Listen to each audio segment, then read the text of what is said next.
2022년 올해 마지막 또 새해를 목전에 두고 있는 오늘 성구 영신 예배 오신 우리 모든 성도님들 환영하고 축복합니다. 우리 전후 좌우를 한번 바라보면서 이렇게 인사했으면 좋겠어요. 모든 것이 하나님의 은혜입니다. 뭐 이렇게 믿음의 고백을 하시기 바랍니다.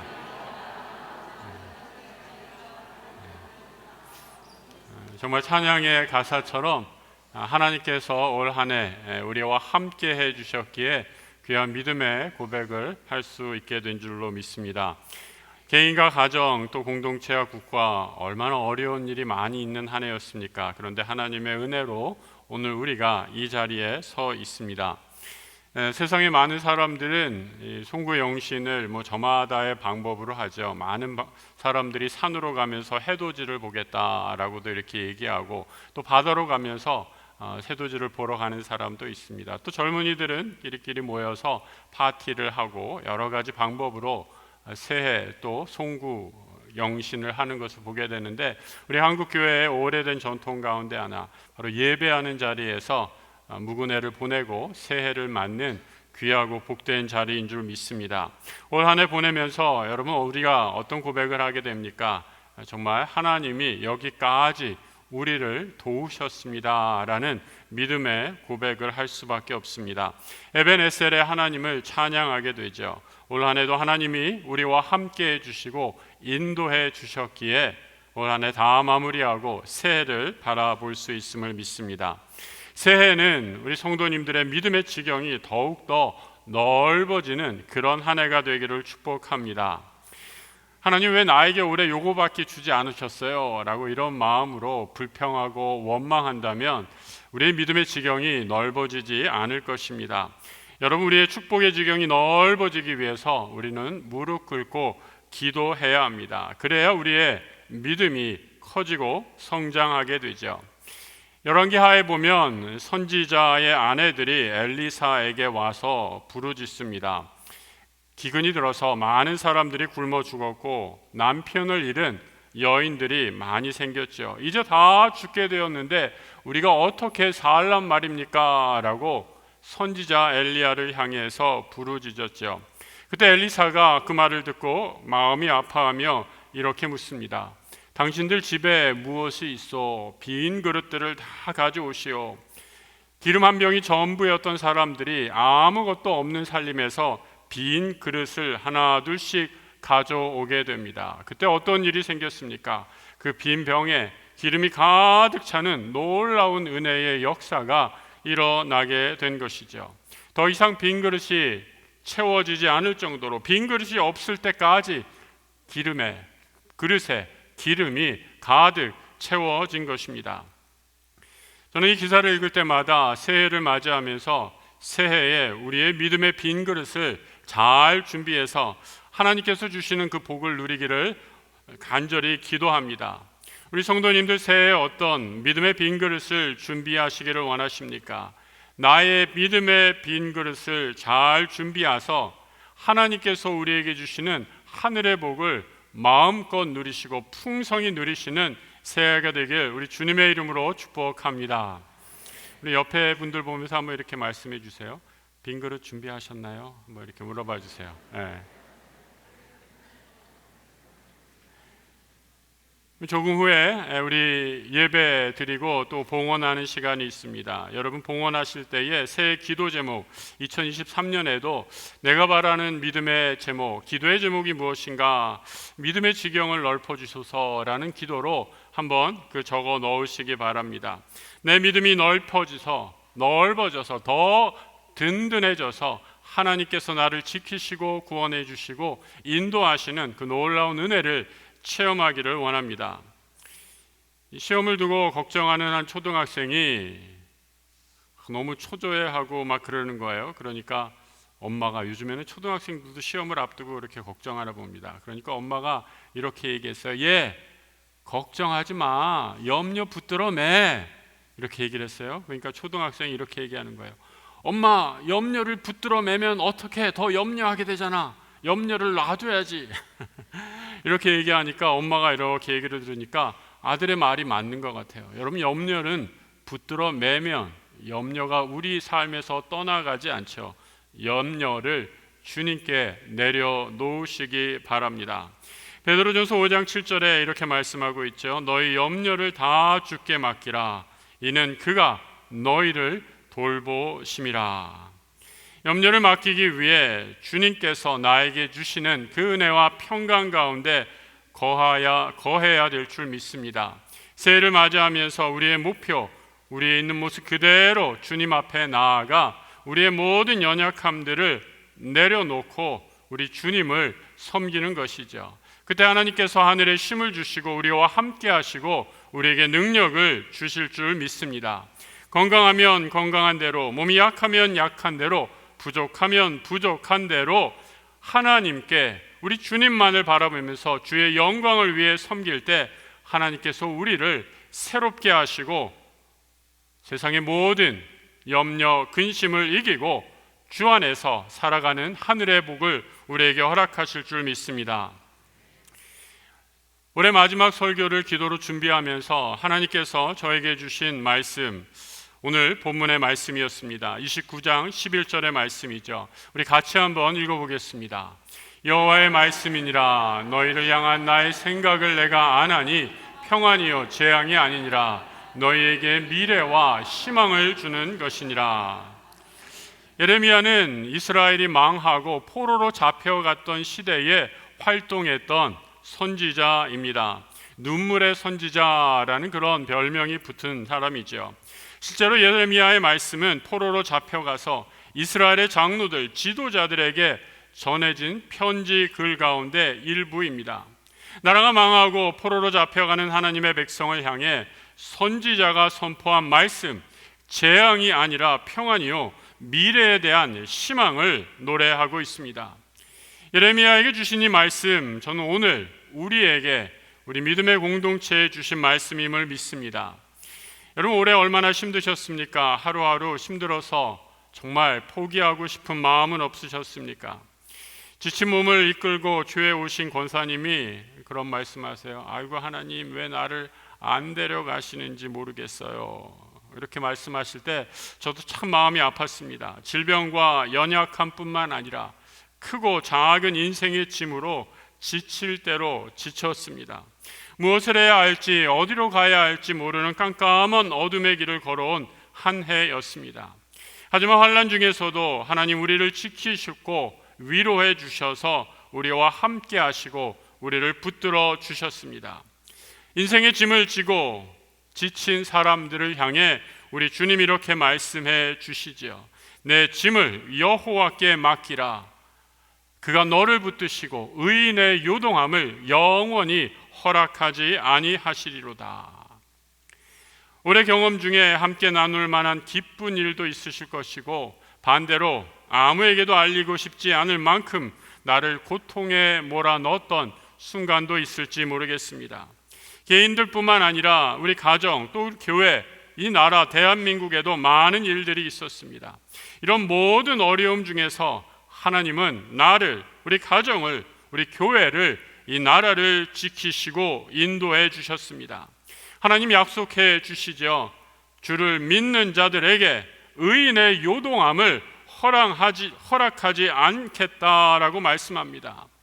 사람이 이런 말을 했다면 우리는 의심할 것입니다. 신뢰할 수 없죠. 어떻게 사람이 이런 말을 할 수 있을까? 하지만 이 말씀을 하신 분이 여호와 하나님이시기에, 천지 만물을 지으신 하나님이시기에 우리는 모든 염려, 근심을 주님께 맡기고 평안으로 나아가는 것입니다. 새해에도 이 믿음으로 새로운 소망을 주시는 하나님께 나아가는 우리 모든 성도들 되시길 주님의 이름으로 축복합니다. 소망의 하나님께서 우리의 기도를 들어주십니다.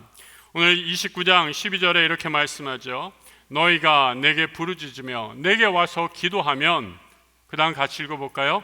내가 너희들의 기도를 들을 것이요. 하나님께서 우리의 기도를 들어주십니다. 어떤 사람이 직장에서 해고 통보를 받았습니다.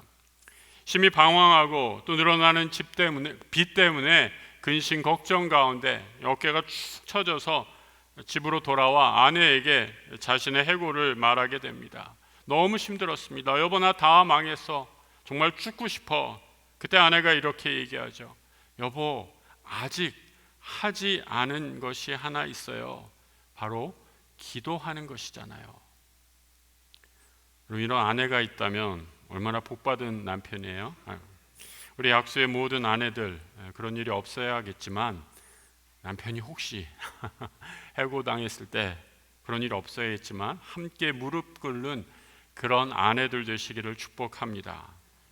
사도 바울이 이렇게 말하죠. 아무것도 염려하지 말고 다만 모든 일에 기도와 간구로 너희 구할 것을 감사함으로 아뢰라. 그리하면 모든 지각에 뛰어난 하나님의 평강이 그리스도 예수 안에서 너희 마음과 생각을 지키시리라. 말씀을 의지해서 두 부부는 기도하기 시작했습니다.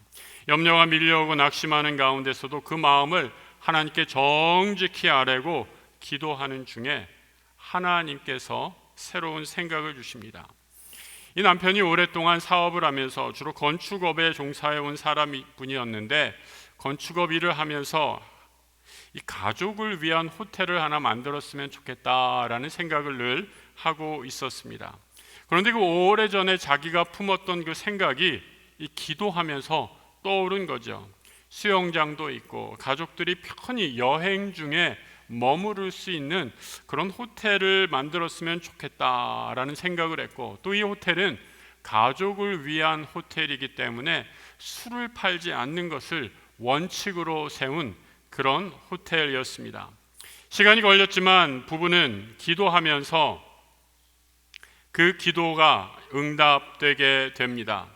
바로 이 아이디어를 붙잡고 오랫동안 기도하며 이 기도의 응답을 받은 사람, 바로 세계적인 호텔 체인 홀리데이 인 호텔의 창업주인 캐먼스 윌슨이라는 분의 이야기입니다. 새해에 성도 여러분, 우리가 더욱더 기도 열심히 해서 기도로 나아가서 하나님의 복을 누리는 우리 성도들 되시길 축복합니다. 새해 더욱 기도에 집중하면서 할 수 있는 좋은 방법 한 가지 나누려고 합니다. 바로 말씀과 기도를 병행하면서 함께 기도하는 거죠. 이런 말씀과 기도는 동전의 양면 같아서 말씀으로 기도하고 기도하면서 말씀을 보면 더 큰 은혜가 되기 때문입니다. 여러분이 너무나 잘 아시는 시편 23편으로 한번 기도한다라고 생각해 보시기 바랍니다. 우리 1절에 이렇게 되어 있잖아요. 여호와는 나의 목자시니 내게 부족함이 없으리로다. 이걸 그냥 휙 읽지 말고 이 나의 목자를 묵상하면서 이렇게 기도할 수 있죠. 여호와는 나의 목자시니, 주님 내 삶의 목자 되심을 믿습니다. 내 삶의 목자이신 주님이 나를 인도하시듯이 우리 가족을 인도해 주시고 우리의 자녀, 누구 이름을 넣어서 그 자녀를 인도해 주시기를 원합니다. 이렇게 기도하는 것이죠. 우리 자녀를 모든 유혹에서 건져 주시고 자녀들의 장래 일을 결정할 때 그 길을 인도해 주시기를 원합니다. 이렇게 기도하는 거죠. 직장 일로 이런저런 갈등의 순간이 있을 때 하나님, 내가 이 순간에서 어떻게 해야 할지 내 길을 인도해 주시기를 원합니다. 바른 결정이라면 그 길이 열려지게 하시고, 바른 결정이 아니라면 주님께서 그 길을 막아 주십시오. 내 삶의 인도자 되어 달라고 기도할 수 있습니다. 개인과 가정뿐만 아니라 우리 교회, 이 나라의 장래를 위해서도 이 나의 목자 되신 주님, 그 말을, 단어를 붙잡고 이렇게 간절히 기도할 수 있습니다. 3절에 이런 구절도 있죠. 내 영혼을 소생시키시고 자기 이름을 위하여 의의 길로 인도하시는도다.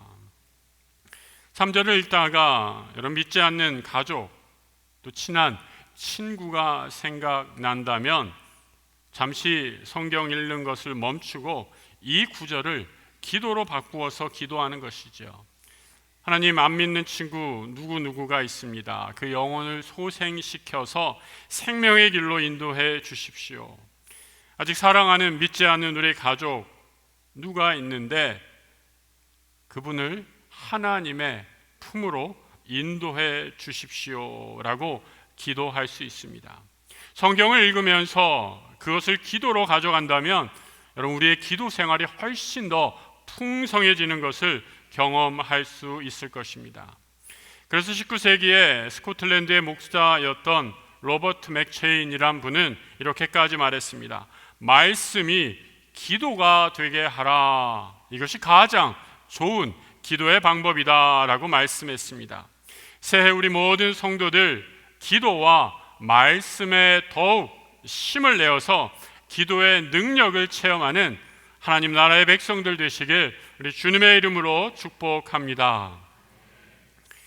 하나님은 이스라엘의 기도를 들으시고 하신 일, 포로에서 다시 돌아오게 하십니다. 그리고 모든 것을 회복시켜 주신다 약속하십니다. 하나님께서 이스라엘의 모든 것을 회복시켜 주시는 아주 중요한 이유는 하나님은 당신의 백성의 예배를 기뻐하시기 때문이죠. 오늘 본문 13절 이하의 말씀입니다. 너희가 온 마음으로 나를 구하면 나를 찾을 것이요 나를 만나리라. 이것은 여호와의 말씀이니라. 나는 너희들을 만날 것이며 너희를 포로된 중에서 다시 돌아오게 하되 내가 쫓아 보내었던 나라들과 모든 곳에서 모아 사로잡혀 떠났던 그곳으로 돌아오게 하리라. 이것은 여호와의 말씀이니라. 예배는 성도가 하나님을 만나고 복을 누리게 되는 가장 귀한 시간입니다. 하나님과의 만남인 예배를 통해 예레미야 선지자는 다시 회복되는 이스라엘을 선포하고 있습니다.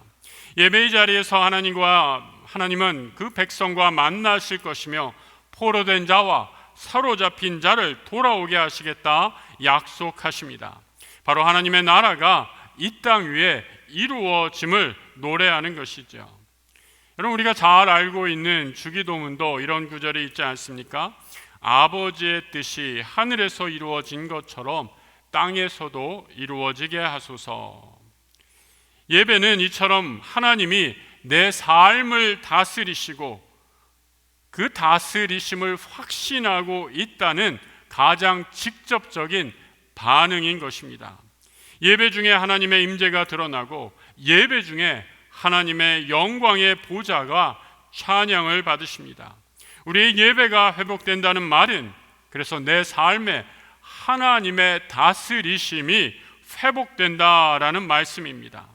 하나님 우리를 다스리시는 예배자로 살게 될 때 우리는 하나님의 놀라운 복을 누리게 될 줄로 믿습니다. 한 카드 회사에서 가수 싸이 씨를 초청해서 강연을 한 적이 있었습니다. 그러면서 이 싸이의 인기의 비결이 무엇이냐라고 이렇게 물었을 때 그때 가수 싸이가 한 말이 있었어요. 우리 연예계에서 이 트렌드, 유행이죠. 이 트렌드는 매우 위험한 말입니다. 이 트렌드를 잘못 따라갔다간 잠시 반짝하다가 사라질 수 있기 때문입니다. 그래서 저는 이 트렌드가 아니라 영구적인 나만의 브랜드를 만드는 게 꿈입니다 라고 이렇게 강연을 했습니다.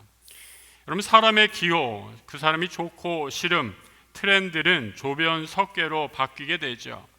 하지만 브랜드는, 여러분들이 아는 유명한 브랜드 한번 생각해 보십시오.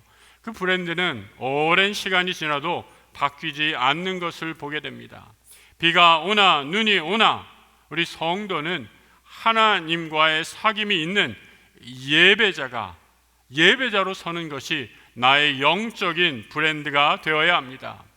새해에는 우리가 어떤 상황에서도 예배를 포기하지 않고 이 자리를 지키게 되기를 부탁드립니다.